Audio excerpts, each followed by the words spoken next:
Hello, my wonderful, beautiful friends. Guys, welcome back to r/EntitledPeople, where people truly believe they can do what they want, when they want, and no one else matters. And in today's episode, holy moly, you guys are in for a wild one. We've got a Karen who abandons her kids for a vacation. One OP tells a story about his psycho ex having to go to prison, and one OP wonders if they cross the line when it comes to punishing their teenager. Guys, I hope you enjoyed today's lineup. Don't shake your heads too hard, and as always, you can send or link your post to this email right here. Let's dive in.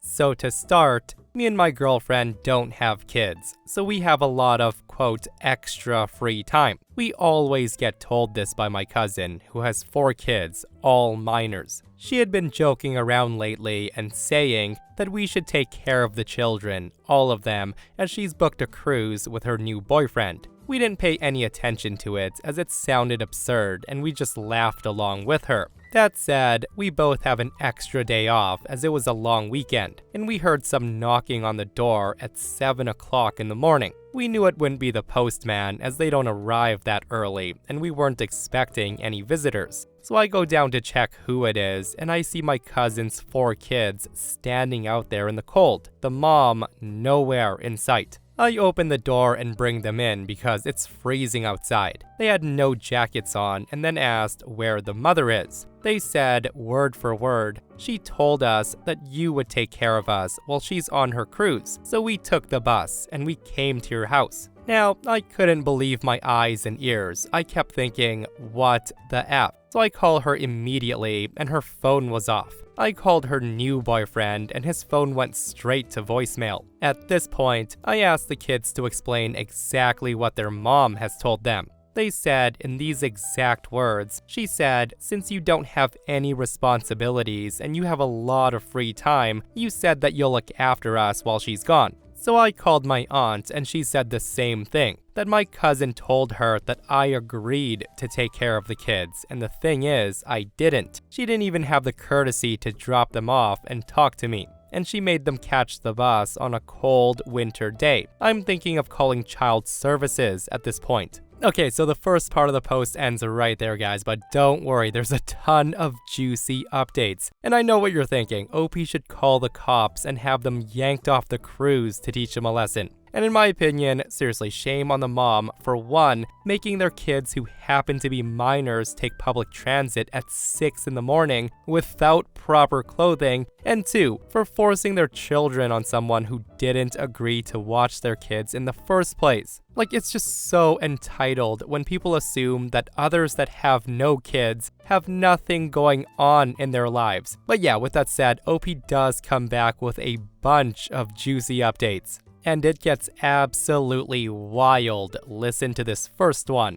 Update number 1. So here's what actually went down a few hours after my cousin's kids showed up at our place. We're still trying to figure out what to do. We gave them food, put the heater on, got them settled. Still no word from their mom or her boyfriend. Both phones going straight to voicemail. Then, at around 10:30 a.m., I get a call from a private number, and it's the police. They ask if I've got 4 kids at my house. I said yes, and then explained the situation. Turns out, the bus driver who dropped them off is the one who called it in. Apparently, on the ride over, the kids told him that they were gonna stay with family. The bus driver asked more information, and one of the kids gave him our address. He thought it was odd that 4 young kids were traveling alone at 6:30 in the morning in the cold with no bags or jackets. So after dropping them off, he reported it for a welfare check, just to be safe. A short while later, both police and child protection show up at my door. They were honestly great, calm, but clearly taking it seriously. I told them everything. I showed them the text where my cousin had joked about us watching the kids, nothing confirming anything, and then explained how we had no warning and they just showed up saying we agreed. The kids said their mom told them that we had plenty of free time and we'd be happy to take them. Then, About half an hour after that, the police told me that they've gone to the cruise terminal and they found her on the ship. The ship was in the city, not too far from my place, and was scheduled to leave at 3:30. She had already boarded, ready to sail off with her new boyfriend. They pull her off the ship and told her she had to come immediately, no argument. So she shows up at our house looking completely unbothered, full cruise outfit, glasses on her head, lanyard around her neck. She didn't even look at the kids. She just walked in and said, "Did you seriously get the police involved?"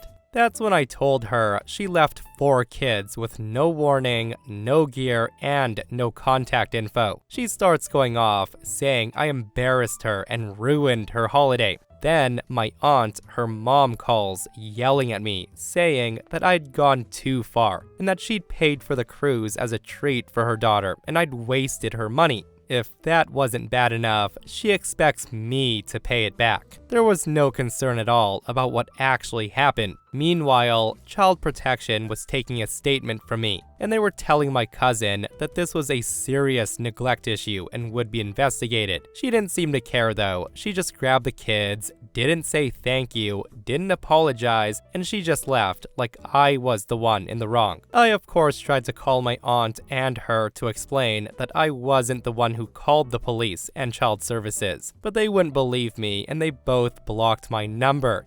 Update number 2. So I didn't think I'd be writing another update, but this situation just keeps escalating. A couple of days after my cousin came to pick up the kids, after being dragged off the cruise ship, the Child Protection Services got back in touch, and they asked a few follow-up questions. During the conversation, they mentioned they had contacted the kid's biological father and informed him what had happened. And the thing is, I didn't even know he was still around. From what I remember, he had moved and he had gone somewhere long ago. Apparently, he's been paying child support and trying to stay in touch, but my cousin made it almost impossible. She would ignore his calls, block him, cancel visits, that sort of thing. Well, when he found out what she did, which was leaving the kids to catch a bus alone in the winter and dumping them on our doorstep, he was furious. The guy drove straight to us that same night. He was clearly shaken but calm. He just said he wanted to hear everything from someone who was there. So we sat down and we talked for a while. He asked how the kids were, if they said anything, and what exactly happened. You could tell he really cared. And then he told me straight up that he's going to apply for full custody of his kids. He said that he's been documenting everything for years. The canceled visits, the excuses, the strange behaviors when the kids did come back to him, and this was the final straw, leaving them like that without even a message. He said he wouldn't let them grow up thinking that was normal. I told him I fully supported him. These kids deserve stability. He then thanked us for not turning them away and for caring for them when no one else did. Now on to something I didn't expect and honestly still can't believe. Our car was vandalized last night, like all 4 tires slashed. Nothing else was touched, just the tires. We noticed it this morning when my girlfriend went to head out. There was no note, no witnesses, and unfortunately, we don't have cameras installed. But we did ask neighbors if they had any footage from overnight. I can't say for sure who did it, but given the timing, I have got a few guesses. There's no proof yet, but we've reported it to the police, just in case.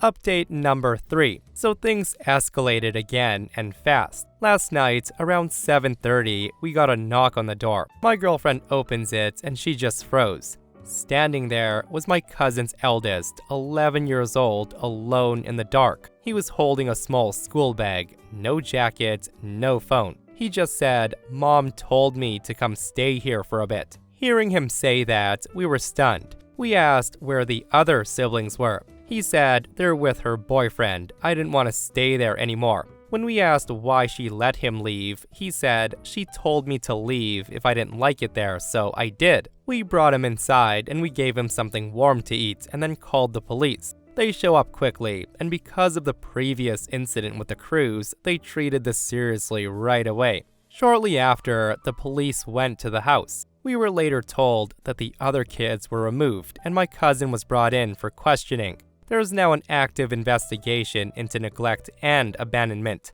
I also don't know if it was guilt or just everything catching up with her, but apparently she had been spiraling since the cruise incident. This morning, my aunt, my cousin's mom, shows up at our door, absolutely furious. She starts screaming at us, saying I destroyed the family, that I turned the kids against their mother, and I stole her kids from her. She even yelled, the cruise was the first time she was happy in years, and you ruined it because you don't like kids. We just shut the door and we reported it to police. Later that afternoon, I get a call from the biological father's lawyer. He's officially pursuing full custody, and he asked if I'd be willing to provide a character reference and a statement about what happened. I of course agreed without hesitation. I didn't ask to be in the middle of this, but if it helps those kids get to a better place, I'm in. We're emotionally stepping back now, but we will continue to cooperate where needed.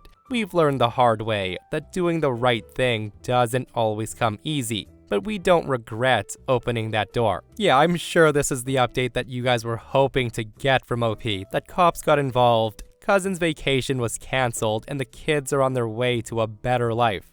Like, it just sucks that the whole family's blaming OP for this, when clearly the cousin doesn't care about her kids at all, and she was the one who started the whole thing. Like, no good deed goes unpunished, right? And I get it. New boyfriend, she wants to go have a good time, but damn lady, your kids, especially minors, should always come first. Guys, let me know your thoughts on this story. And if you thought that post was a head shaker, listen to this next post.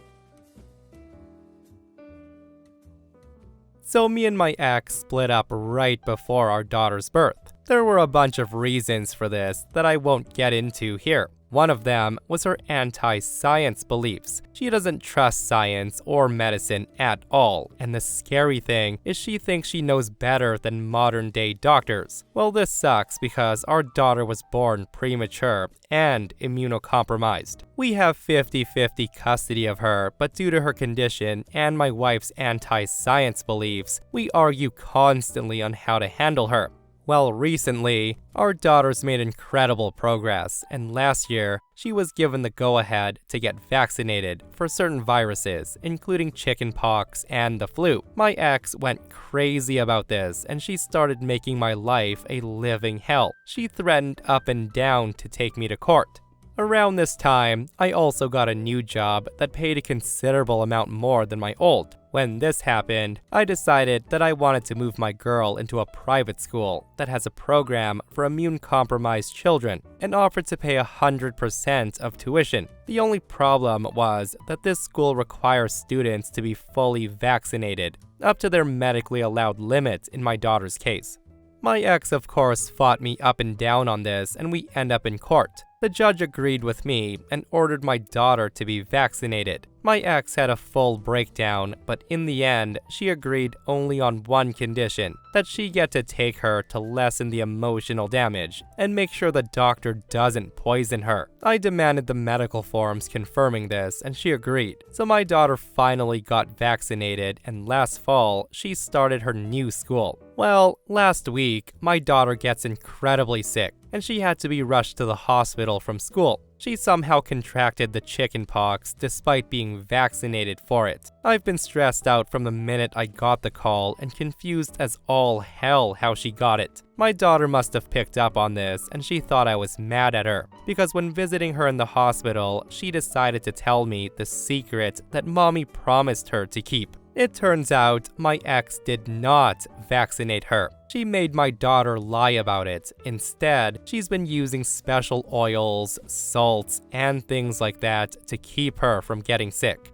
Well, what about the forms I got saying she was vaccinated? Well, you can probably see where this is going. They're all fake. My wife created forms and documents to look very authentic. So I called the doctor, and it turns out she never went in, and he never signed any forms confirming she was vaccinated. So my ex lied, and she faked the forms to convince me my daughter was vaccinated. I'm pissed. My daughter's in the hospital because my ex decided to let her beliefs come before our child's health. My ex doesn't know it yet, and I told my daughter not to tell her. I have the form she handed me and the text from the day she took her. I also have the doctor on record saying that he never signed off on these, and the ones I have are forged. I'm planning on speaking to a lawyer, and I'll update when I do. Update number 1. Well, a lot's happened since that day. My daughter's safe with me, and she was let out of the hospital about a week ago. She's getting better every day. I know you guys want the full story, so here it is. So after I made that post, I took the advice given to me, and the next time I saw my daughter, I told her it was wrong of me to ask her to keep secrets, and it's okay to tell her mom.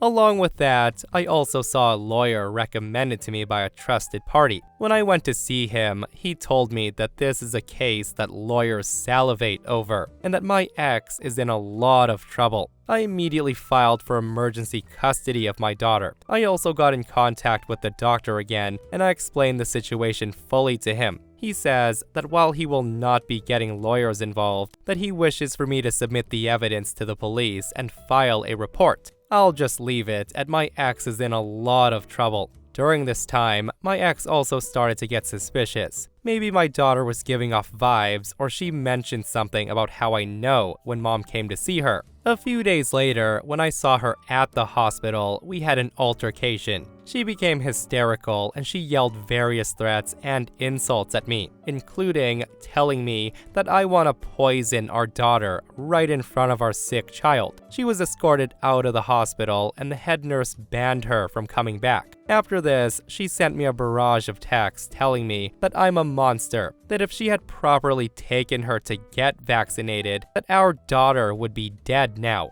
This was sent to my lawyer, and as he put it, she's what lawyers dream of when they hear who's on the other side of the court. Outside of this, I've been advised to stay as quiet as possible, so I'll leave it with this. This week, I received emergency custody of my daughter until our hearing later this year. I've also heard that the DA is slowly getting ready to move forward with a multitude of charges against my ex, and that will land her in jail quite soon, possibly. I'm gonna follow the advice by my lawyer and say nothing else to anyone. I don't want the media involved in this for a few reasons, so I've left it as vague as possible. When this is all said and done, I may come back again with an update. But for now, me and my daughter appreciate you all. Final update. So 3 years ago, I made a post on how my ex lied about vaccinating our daughter. Soon after, I gave an update and then disappeared over the horizon. There were so many things that were stressing me out, and the last thing on my plate was to update you all on what I've been going through. I hope you understand, and I hope you're still interested in an update. Well, to give the short answer first, I have full custody of my daughter, and my ex is barred from having any contact with her ever again. The long answer is my court battle between my ex and me was a grueling process. It was one of the worst periods of my life. She literally did her best to make my life a living hell. It took over 5 months from the time I got emergency custody to get full custody of my daughter. In retrospect, those 5 months were not as long as they felt, but they felt like the longest months of my life at that point. My ex's harassment at the time only got worse, even coming to my house in the middle of the night and attempting to force herself in to take our daughter. She was arrested for this and she was charged with attempted forced entry. Before she could bail herself out, the DA decided to throw the book at her for forging medical documents. She ended up spending a month in jail for this, which unfortunately got our custody case delayed. The upside of this is I was given a protective order for me and my daughter, one that bit her in the ass when we finally got in front of a judge. I was given full custody of my daughter. My ex and her lawyer pissed off the judge by trying to claim that I planned this all from the start. They said that I forced her into a corner to vaccinate our daughter so I could use her response to initiate the custody battle. Her actions, her upcoming hearing for committing felony forgery and forced entry, along with the protective order, convinced the judge that my ex was more than a danger to our daughter. She lost all custodial rights, and as of now, she's not legally allowed to contact her in any form. A few months later, she went to prison. My ex pleaded out, and they dropped the forced entry charge, and she only got 2 years in prison for the forgery, but she was still hit with the felony. Since then, luckily, I've had no contact with my ex outside of getting child support. I'm not really inclined to keep tabs on her personal life, but I do know that she went off the deep end. She's disappeared from my daughter's life completely. As for me and my daughter, the last few years have been a living nightmare. But on the bright side, this saga of my life has taught me so many things. I'm grateful every day to have my daughter with me, safe and in a place where she can slowly grow and get healthier. It's kind of touching that so many people are interested after all this time in a normal guy like me and my daughter. I genuinely hope that this is the last update I have to make. So the post ends right there, guys, but what a roller coaster of a ride that was. And I'm with OP when they say they hope they never have to update again. Like, I can only imagine how difficult it must have been for OP over the last few years, just dealing with this whole thing. And seriously, from reading a ton of Psycho Karen stories, guys, I can only imagine what his ex's social media is like. But with that said, though, I do understand that people have their own beliefs when it comes to vaccinations and medications. But I think we can agree that lying to your spouse, not being transparent, and forging medical documents, yeah, that should be totally frowned upon and will make things so much worse. Again, guys, let me know your thoughts on this post. And we're gonna finish off the episode with this last post where OP wonders if they're the bad guy for issuing an extreme punishment on his daughter. Listen to this one. So when my daughter was 14, the wife and I decided that we would buy a car for her to use on her 16th if she proved herself to be responsible, good grades, etc. There would be a contract of sorts to ensure that we were all on the same page. The stipulations were continuing good grades, good attitude, we had to know where she was, and the obvious two, don't drink and drive, and don't text and drive. We made it clear that we were buying the car, but it was for her to use. So we got the car, which was a 2012 Honda Civic. She has a summer job right now, and it's summer break, so she's out doing stuff with her friends, etc. In a few months, she'll be off to college. Everything was going swimmingly until someone on the Nextdoor app started posting pictures and videos of bad drivers in the area. And lo and behold, my daughter was posted multiple times with her face down as she texted and rolled through a stop sign. Another time, she was caught with her face down in her phone, blowing through a red light. I was livid. My wife was the one who showed it to me. We found out that there were more instances from her Instagram stories, and we decided no. So with that, my wife and I sold the car. We didn't lose very much in the process, except of course, our daughter came completely unraveled. She was arguing that it's so unfair. I didn't hurt anyone. Everyone's texting and driving. How am I supposed to get to work? What about when I go to college? When we said no, it's not unfair, you hurt us by being an irresponsible driver, and no, not everyone's doing it. You can walk, ride your bike, or take the bus. She tried playing the cheap card saying, how can you send your daughter to college without her safety in mind? You want me to take the bus? Who knows what can happen to me? That's when I said, well, now you're concerned about your safety. She just up and screamed. And the thing is, this has everyone in our life up in arms and divided. Her grandparents think that we're being over the top and awful, and that grounding her would have sufficed. They've also threatened that they will buy her a car if we send her to college without one. The car is already sold, so there's no going back. And I think what we did was absolutely correct. We set out rules, she broke those rules, and she has to learn that actions have consequences. We'd be in the wrong to pull back from that. In terms of her going to college, well, she made that choice. She had a car, and again, it came with certain stipulations. She disobeyed us, and now she pays the price. So am I the a-hole for selling the car? Listen, in my opinion, I frickin' commend OP for following through with what was laid out, even if it felt a little too extreme. And another thing, it's not only about her safety, and I hope OP told her that. Like when you text and drive, you're putting innocent people's lives in danger as well. And just knowing that she's rolling through stop signs and running red lights all because she's so phone addicted, it's terrifying, guys. Distracted driving kills. And as for the grandparents saying that they'll buy her a car if OP sends her to college without one, like, I don't know what to say to that. That's a family matter that needs to be discussed. And by discussed, I mean OP and his wife need to shut that crap down instantly.